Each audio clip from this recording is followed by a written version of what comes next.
Assalamualaikum warahmatullahi wabarakatuh. Kita ketemu lagi di kebunnya Flower Family Fun. Dan kita mau cek apakah ada tanaman anggrek kita yang membutuhkan perlakuan khusus nih. Nah, ini dia nih penonton, Cattleya ya. Dan seperti yang pernah saya upload sebelumnya bahwa Cattleya yang di sisi sebelah kiri ini memerlukan repotting ya. Dan sekarang waktunya tepat nih. Saya lagi banyak di rumah dan Cattleya-nya memerlukan repotting. Kita lihat di sini akarnya sudah pada keluar-keluar ya, artinya media tanamnya sudah asam dan harus kita ganti media tanam yang baru. Apalagi di musim hujan seperti ini ya penonton, untuk kebun yang terbuka seperti kebunnya Flower Family Fun ini yang tanpa paranet, pastinya untuk tanaman jenis Cattleya itu beresiko ya, karena Cattleya itu tipikal tanaman anggrek yang menyenangi suasana media tanam yang lembab, cenderung sedikit kering. Oke, untuk yang di bagian dalam ini Cattleya-nya alhamdulillah masih baik-baik aja ya, belum memerlukan repotting. Sebelum kita lanjut ke repotting nih penonton, saya ingin jelaskan sedikit ya apa itu repotting. Repotting itu adalah memindahkan tanaman anggrek dari tempat yang satu ke tempat yang baru lainnya ya. Artinya pembaharuan media tanam, pembaharuan pot, dan juga sekaligus refresh akar ya. Untuk apa? Untuk memperbaiki keadaan media tanam yang sudah asam, atau juga kadang-kadang repotting diperlukan apabila ada masalah dengan akar yang busuk. Coba kita cek sebelah dalam sini ya, apakah ada anggrek yang perlu kita repotting juga.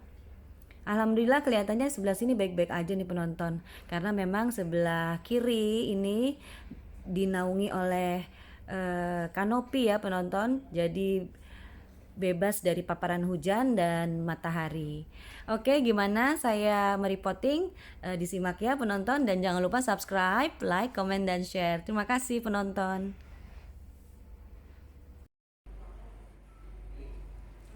Ini dia penonton yang kita gunakan untuk repotting nanti ya. Ada pot dengan bolong yang banyak ya supaya aerasinya bagus.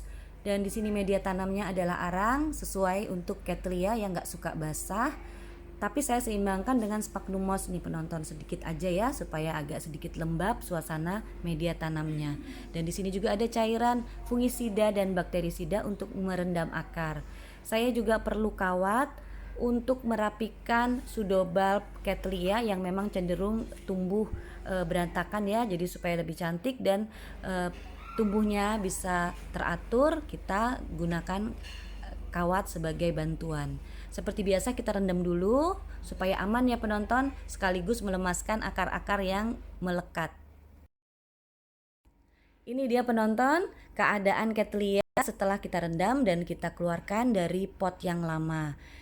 Kelihatan ya akar-akarnya ada yang busuk, ada yang sudah nggak produktif, dan di sini pseudobulbnya juga ada yang rusak, dan pastinya kita harus bersihkan dulu ya.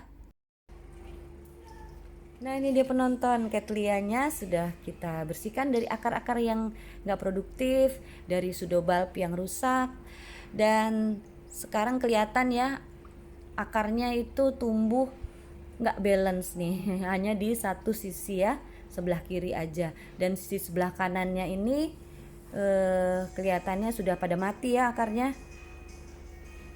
Tapi sekalipun ini banyak akar yang mati, saya masih ngeliat ada pertumbuhan yang baik ya dari Cattleya ini, karena ada keiki yang baru nih penonton. Dan tadinya saya berencana untuk membagi dua nih plannya ya.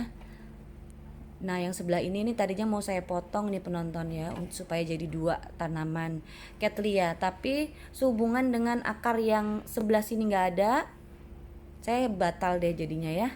Karena yang pasti pseudobulb yang sebelah kanan ini sangat tergantung kepada akar-akar yang di sebelah kiri ya. Maka itu saya akan tetap membiarkan Cattleya ini seperti adanya, nggak jadi saya bagi dua. Dan ini ada tanda-tanda serangan hama ya. Nih banyak putih-putihnya nih penonton ya. Dan sekarang kita rendam di larutan fungisida dan bakterisida. perlu saya informasikan di sini bahwa ketika selesai perendaman, baiknya kita keringkan secara sempurna ya, karena Cattleya nggak suka ada basah-basah sebelum kita masukkan ke pot yang baru.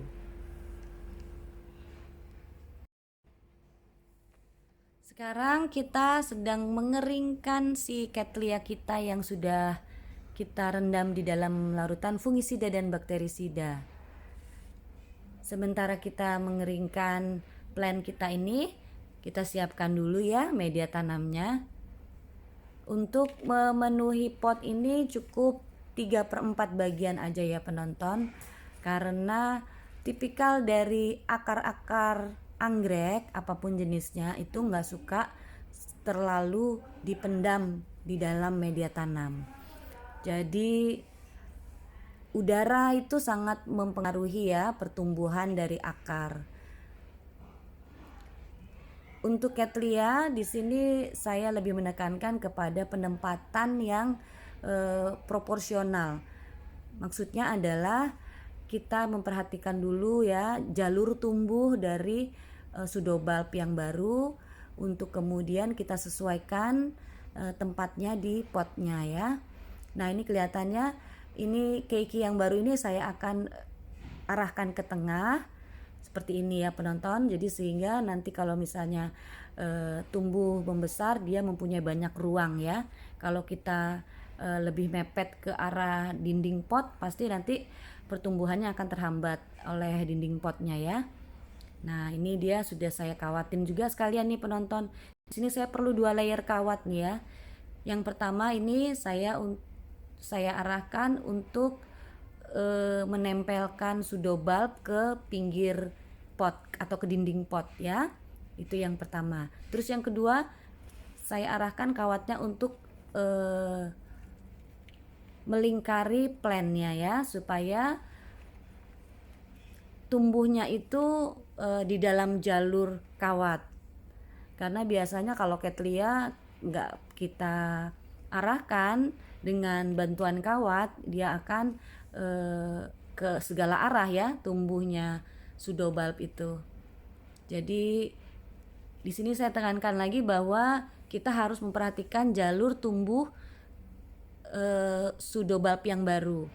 Itu kita berikan space lebih luas ya. Dan kemudian untuk yang pseudobulb yang lama boleh kita arahkan ke dinding pot. Dan sekali lagi untuk media tanam nggak perlu kita menimbun ya ke akarnya, karena akar juga memerlukan udara untuk pertumbuhannya. Dan untuk penyimpanan Cattleya ini sebaiknya memang di bawah naungan ya, supaya selalu lembab suasana media tanamnya, nggak terlalu basah. Terima kasih penonton sudah bersama Flower Family Fun. Kita ketemu lagi di video berikutnya dan jangan lupa subscribe, like, comment, dan share. Wassalamualaikum warahmatullahi wabarakatuh.